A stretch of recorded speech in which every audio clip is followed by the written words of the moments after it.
My heels click against the polished marble of my apartment building's lobby, echoing in the emptiness of a Tuesday evening. Another 14-hour workday behind me, another milestone reached for Horizon Brands. The client had practically hugged me after my presentation. I check my phone again. Still nothing. The elevator doors slide open with a soft chime, and I step inside, watching my reflection in the mirrored walls. Quinn Edwards, 32 years old today, senior PR executive, wearing exhaustion like an expensive perfume. My green eyes look back at me, searching for something worth celebrating. The number on my screen doesn't change. 0 messages, 0 calls. I tell myself it doesn't matter. I'm a grown woman who handles multi-million-dollar accounts. Birthdays are for children. But when I unlock my apartment door, the small cake I'd bought myself that morning sits accusingly on my coffee table. A single candle stands unlit in its center, a pathetic little soldier awaiting orders that won't come. Happy birthday to me, I whisper to no one. I drop my leather briefcase by the sofa and kick off my heels, sinking onto the cushions. My apartment feels hollow tonight, despite the careful decorating I'd done to make it feel like home. The clock on my wall ticks steadily toward midnight, counting down the final minutes of my birthday. My phone remains stubbornly silent. I reach for my laptop, thinking I'll distract myself with work until this day is officially over. Maybe check that proposal one more time. But instead, my fingers betray me, opening Facebook. The first post freezes me in place. There's my brother Miles, champagne glass raised high, surrounded by smiling faces. Behind him hangs a banner. Congratulations on your promotion. My father's arm is draped around his shoulder, pride radiating from his face. My mother stands on his other side, beaming up at her son. The timestamp shows the photos were posted 4 hours ago. My birthday. I scroll down, each image a fresh wound. Dozens of pictures. The entire extended family there. Aunts, uncles, cousins I haven't seen in years. All gathered around Miles, celebrating. The comments swim before my eyes. So proud of our superstar, my father wrote. The Edwards family legacy continues, my mother added. My hand trembles as I set the laptop down. They didn't forget my birthday. They chose to celebrate something else instead. Again. The memory surfaces without invitation. Sitting alone at the restaurant table, 11 years old, a single birthday candle melting into my cake as I waited for my family to return from Miles's debate competition. They'd promised they'd be back in time. They weren't. Then, at 17, shipped off to Grandma's house on my birthday weekend while my parents toured Yale with Miles. It's his future, Quinn, Dad had explained, not quite meeting my eyes. My college graduation, overshadowed by Miles's engagement announcement at what was supposed to be my celebration dinner. The conversation quickly shifted from my summa cum laude honors to wedding venues and guest lists. Just last month, my father dismissed the Horizon campaign that increased client revenue by 41%. It's just advertising, Quinn, he'd said, glancing at his watch.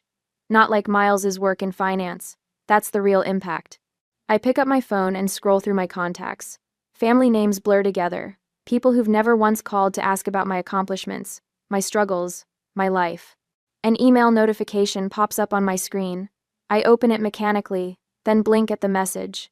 My performance bonus for the Horizon campaign, $82,000. My phone rings, startling me. My mother's name appears on the screen. For one foolish moment, hope flutters in my chest. Hello? I answer, hating the eagerness in my voice. Quinn, darling. My mother's voice bubbles through the speaker. I'm so glad I caught you. Listen, we're planning a little something for Miles and Jessica's anniversary next month, and I was hoping you could help out. Nothing major, just handling the catering and maybe the decorations. You're so good at that sort of thing. The clock strikes midnight. My birthday is officially over. Mom, I say, my voice shaking. Today was my birthday. A pause. Oh, she sounds genuinely surprised. Oh, honey, with Miles's big promotion, it just slipped our mind. Slipped their mind. Like always, I stare at the email still open on my laptop. $82,000. More money than I've ever had at once. Something shifts inside me, like tectonic plates sliding into a new formation. My voice steadies.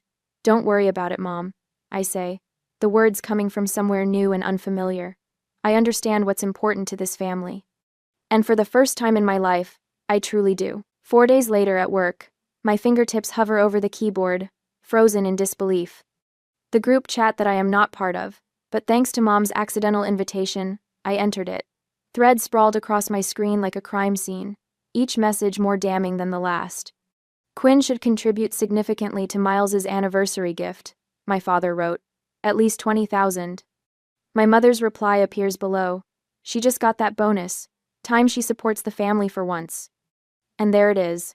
My name, spelled Quinn, in the family thread. 1, instead of 2. My own mother can't even spell my name correctly. I lean back in my office chair, the leather creaking beneath me. The Chicago skyline stretches beyond my window, buildings glittering in the afternoon sunday. Inside Horizon PR's glass-walled conference room, I'm supposed to be preparing for tomorrow's client meeting. Instead, I'm discovering just how little I matter to the people who should care most. My phone vibrates. Jennifer pokes her head through my doorway, her dark curls bouncing as she enters. "Your brother's online too," she says, then narrows her eyes at my expression. "Everything okay?" "Miles used our contacts at Regen Tech," I say, turning my laptop toward her. "Pulled their marketing director into a meeting for his investment firm, without asking me." Jennifer scans the emails, her frown deepening. "This is the third time he's done this. And your dad thinks you should give him 20 grand for an anniversary party?" She lets out a low whistle. "That's messed up, Quinn." "Apparently it's time I support the family for once," I say, the words bitter on my tongue. "What exactly have they done for you lately?" Jennifer asks, perching on the edge of my desk. Her bluntness is why we've been friends since orientation day 5 years ago. The question hangs in the air as my office phone continues blinking. Miles, waiting for me to pick up. Probably wants another contact, another favor. "Your bonus was well earned," Jennifer continues. "Lawrence wouldn't have approved it otherwise." As if summoned, my boss appears in the doorway. Lawrence Chen, CEO of Horizon PR, immaculate in his charcoal suit despite the late hour. "Quinn, the Westfield campaign numbers just came in," he says, sliding a folder across my desk. 41% increase in their quarterly revenue. The board is ecstatic. His smile reaches his eyes. "This is why I fought for your bonus. You've earned every penny." After he leaves, Jennifer squeezes my shoulder. "See? At least someone appreciates you." I finally answer Miles's call, keeping my voice professional despite the anger simmering beneath my skin. He needs Regen Tech's chief marketing officer at his dinner tomorrow. Important potential client. Family helping family. "I'll see what I can do," I say, non-committal. That evening, I stop at Mrs. Bennett's apartment on the 3rd floor.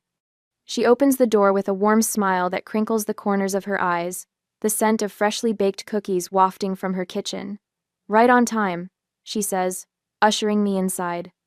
At 84, Mrs. Bennett moves with the determination of someone half her age. These oatmeal cookies won't eat themselves. We sat at her small kitchen table, the checkered tablecloth soft beneath my fingers. For 3 years, Tuesday evenings have been our ritual. Me bringing takeout, her providing dessert. The family I've chosen rather than the one I was born into. "You look troubled," she observes, pushing the cookie plate closer. I tell her about the emails, about Miles using my contacts, about the $20,000 they expect me to contribute. And they spelled my name wrong. I finish, hearing the childish hurt in my voice. Mrs. Bennett's hand covers mine. Some parents never see their children clearly, too busy looking at their own reflection. Her words follow me home, lingering as I change for the family dinner I've been dreading for days. My apartment feels like a sanctuary now, away from what awaits me at my parents' house. On Saturday evening, the Edwards family mansion looms over Lakeshore Drive, 3 stories of stone and privilege. Inside, my mother, Claudia, fusses with flower arrangements while my father, Richard, pours himself a scotch. Miles and his wife, Jessica, sit on the leather sofa, looking like a country club advertisement. Dinner progresses with the usual choreography. My father dominates the conversation, detailing Miles's recent promotion. My mother interjects with the perfect anecdote. I push salmon around my plate, waiting for the inevitable. "It comes with dessert. Quinn," my father says, setting down his coffee cup with authoritative precision. "We need to discuss your contribution to Miles and Jessica's anniversary celebration." The room seems to contract. All eyes turn to me.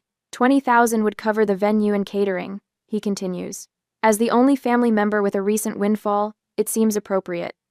My mother nods, her pearl earrings catching the light. Family supports family, darling. The words trigger something in me. Family supports family. When had they supported me? I can't, I say quietly. My father frowns, not processing my refusal. I beg your pardon? I can't contribute $20,000. My voice steadies. That's a quarter of my bonus. I have other plans for it. Silence descends, thick and unfamiliar. No one in this room is accustomed to hearing no from Quinn Edwards.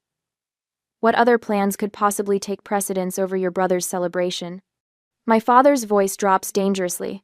My future, I answer simply. My mother's face crumples. After all we've done for you, she whispers, tears gathering. The performance is flawless, designed to maximize guilt. What exactly have you done for me? The question slips out before I can stop it. My father rises, towering over the table. I will not tolerate ingratitude in this house. Your brother is the real achiever in this family. The least you can do is support his success. His words strike with precision, finding the bruise he's been pressing my entire life. I stand, legs unsteady beneath me. I need to go, I say, gathering my purse. My mother reaches for my arm. Quinn, please, don't make a scene. But for once, I don't retreat into silence. I don't smooth things over. I walk out the front door, guilt trailing behind me like a shadow. But something else too. Resolution. For the first time in 32 years, I've refused to fade into the background of my brother's life. It feels terrifying. It feels right. In my car, hands still trembling on the steering wheel, I make a promise to myself. This is just the beginning. A week later, Mother calls every morning at precisely 7:15. I've started leaving my phone in the bathroom while I make coffee. Quinn, sweetie, this rebellious phase needs to end. Her voice echoes from the speaker as I apply mascara. Your father hasn't slept properly since that dinner. I watch myself in the mirror, cataloging the familiar tightness around my mouth. Mom, I'm not rebellious. I'm 32. Then why are you breaking our hearts, after everything we've sacrificed for you? The mascara wand freezes midair. What exactly have you sacrificed for me? She gasps, genuinely shocked. How can you ask that? We gave you everything. I have a meeting. I need to go. I hang up before she can respond. By afternoon, my father strides through the glass doors of Horizon Brands, his tailored suit and commanding presence turning heads. Jennifer catches my eye across the conference room, mouthing code red before disappearing. I intercept him near reception. Dad, this is my workplace. Then you should conduct yourself like a professional. His voice carries, drawing attention from nearby cubicles. Professionals honor their family obligations. Lower your voice. I guide him toward an empty meeting room, acutely aware of curious glances. What do you want? Your mother hasn't stopped crying. Is that what you wanted? To punish us because we missed one birthday? The dismissal ignites something molten inside me. Try 20 years of birthdays, graduations, and achievements. You always exaggerate. He checks his watch. The point is, Miles deserves our support. 20,000 from your bonus is more than fair. My phone buzzes with an emergency alert from our biggest client. I have to handle this crisis. We'll talk later. I do too on. This conversation isn't finished, Quinn. Actually, it is. I close the door behind me, hands trembling but voice steady as I dial the client. 3 hours later, I stand before our executive team, presenting the crisis management strategy that saved the Westridge account. My voice doesn't waver once. That was extraordinary work. Our CEO says afterward, hand on my shoulder. You just saved a $3 million account with that quick thinking.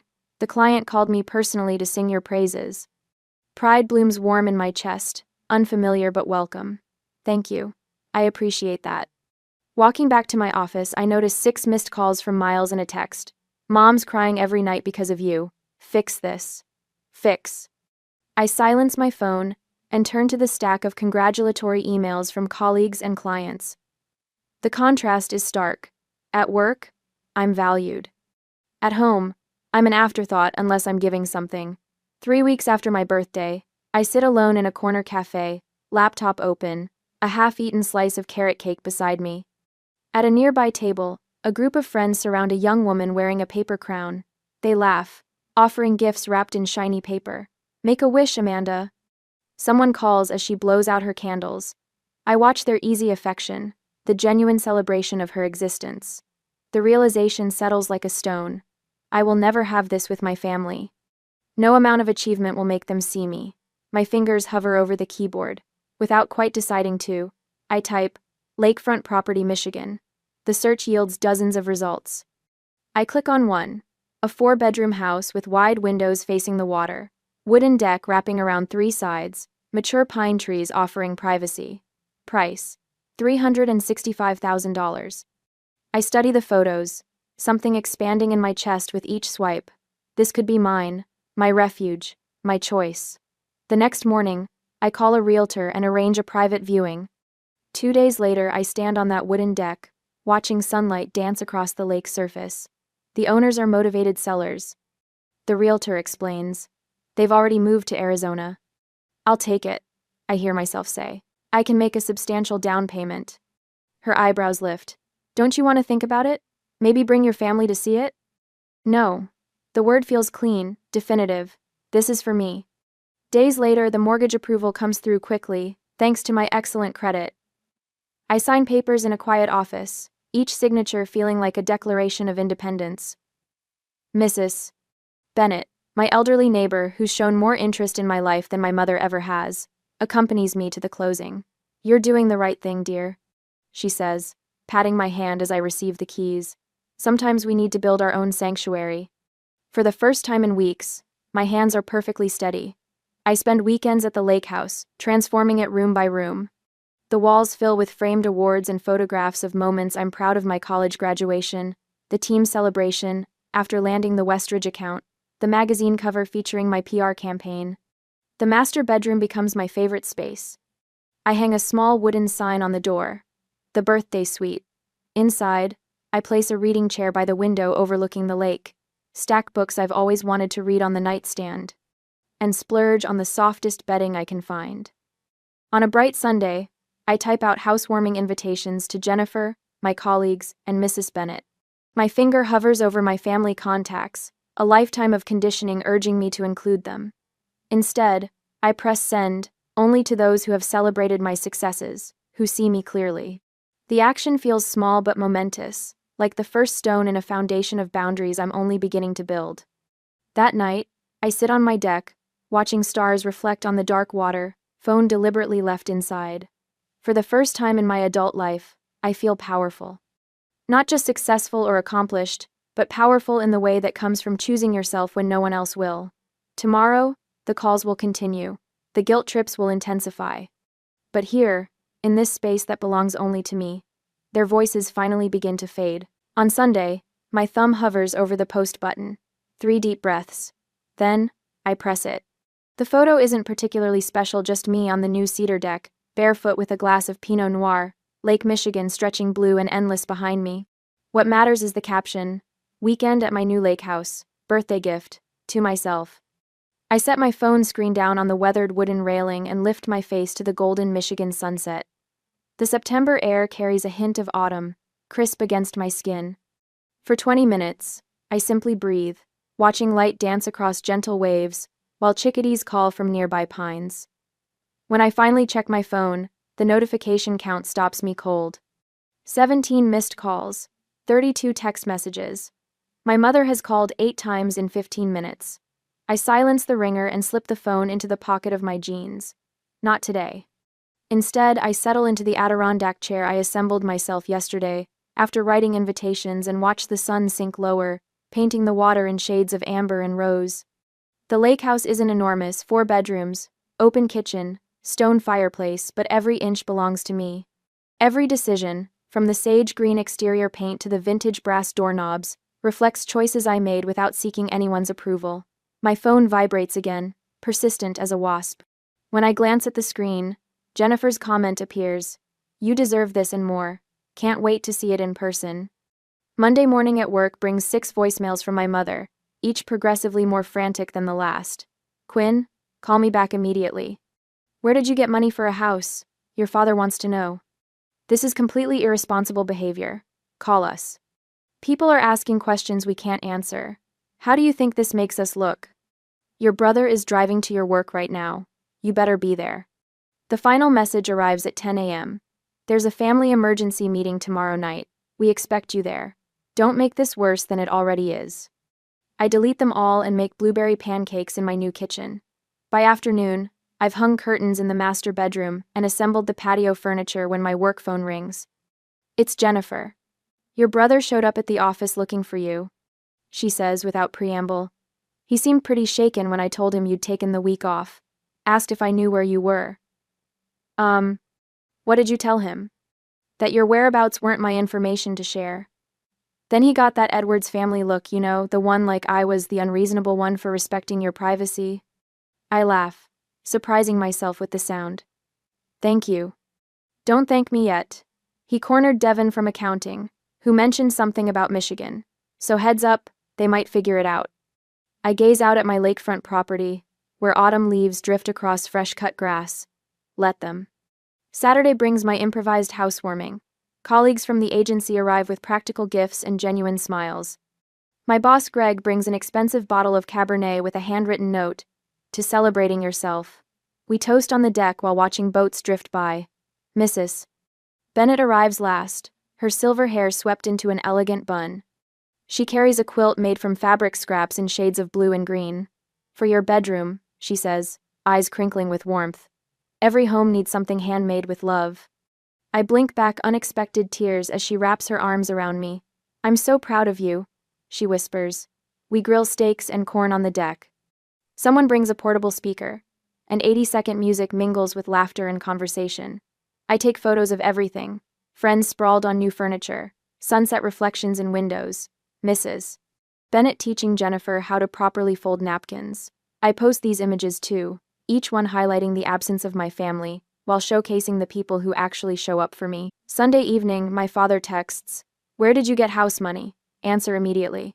I pour another glass of wine and don't respond. On Monday, I came back to work, and the family gossip network was fully activated. My cousin Elaine calls, voice hushed with calculated concern. "Everyone's talking about your lake house," she says. "Aunt Claudia is beside herself. Uncle Richard wanted to call a family meeting, but you weren't there." "I was busy hanging shelves," I reply, surprised by my own calm. "Quinn." She pauses dramatically. "People are saying things." "What things?" "That you've been hiding money. That you're having some kind of breakdown. That this is all because you're jealous of Miles's success." I laugh then, a real laugh that bubbles up from somewhere new inside me. That sounds exactly like something my family would say. The call that finally comes Thursday night is from my mother. I answer on the fourth ring, settling into my porch swing. "Quinn, Elizabeth Edwards." She begins, voice tight with controlled fury. "This has gone far enough. The Petersons, the Carsons, even Reverend Wallace has asked about your situation." My situation? This attention-seeking behavior. Buying a house without consulting the family. Posting those photos. People are asking questions. I rock gently, watching a heron glide across the water. "What questions?" Her voice drops to a whisper. "Why you would need to buy yourself a birthday present. Why we weren't there to help you celebrate. It's creating a very uncomfortable situation for this family." "How interesting." I keep my voice light. It's almost like actions have consequences. "We need to fix this." Her voice hardens with purpose. "I'm organizing a family dinner Sunday night. Your father and I will explain that this was all a misunderstanding. That we've always supported you." The old Quinn would have agreed immediately, desperate to smooth things over. But that Quinn doesn't live here anymore.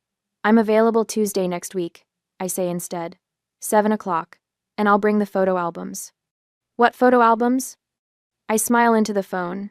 The ones I've been keeping since I was 11 years old, documenting everything. Documenting.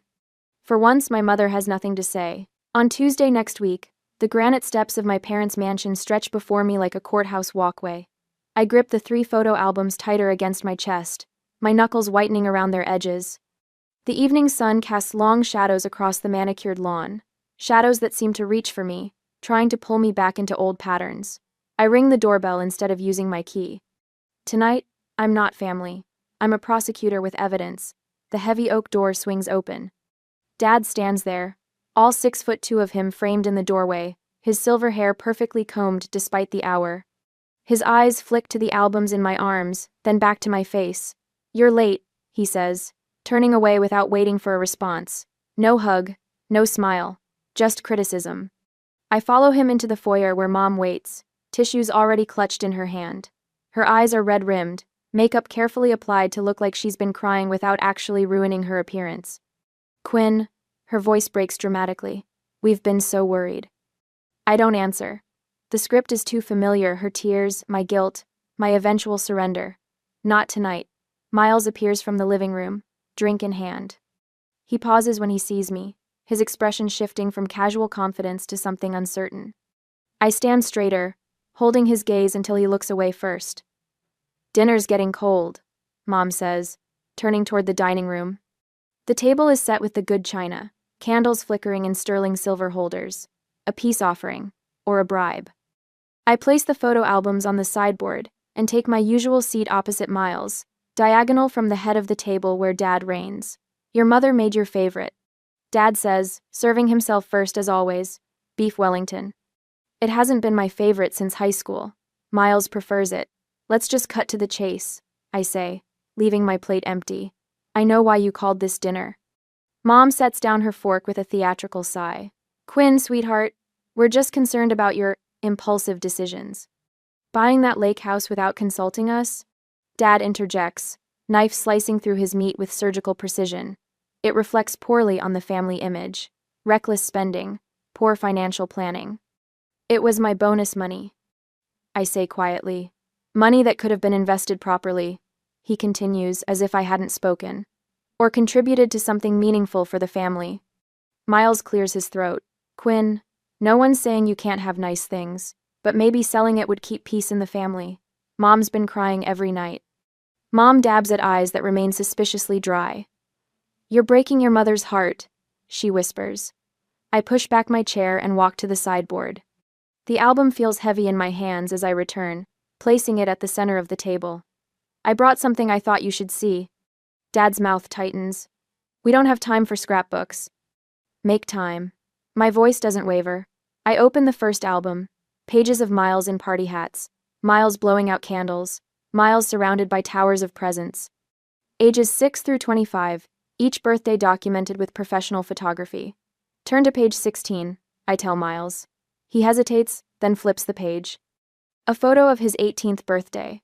A car with a giant bow, Dad handing him keys, Mom crying tears of actual joy. I slide the second album forward. "This one's mine." Mom reaches for it first. Her fingers tremble slightly as she opens it. Empty pages stare back at her. A few scattered photos, me alone with store-bought cupcakes. One of Mrs. Bennett hugging me on my 30th. Nothing else. There was nothing to put in it, I explain. "On my 21st birthday, you were at Miles's engagement party. Remember?" Miles flinches. I open the third album without waiting for a response. Family vacations, Disney World, the Grand Canyon. European tours. "I'm not in these because I wasn't there," I say. "I was left with Grandma, or at summer camp, or told there wasn't enough money for everyone to go." Dad stands abruptly, chair scraping against hardwood. "What's the point of this melodrama, Quinn? You've always been the difficult one." The point is evidence. Next comes a spreadsheet, printed and highlighted. This tracks family spending. Miles versus me. College tuition. Birthday gifts. Car down payments. Family trips.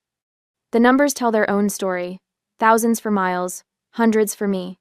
"And this," I say, pulling out a worn diary page, "is from when I was 9. I read aloud, "Maybe next year they'll remember my birthday without Grandma calling to remind them." Finally, I produce a photograph. Christmas dinner, 3 years ago. An empty chair at the table, a place setting with my name on a card. I was in Chicago, working. You knew I couldn't come, but you set a place anyway, took this picture, and sent it to me with, "We missed you." You wanted me to feel guilty for not being there. But I was the only one who noticed something. I point to the chair. "Look closer." Mom takes the photo, squinting. "That's not my usual chair," I say quietly. "That's where guests sit.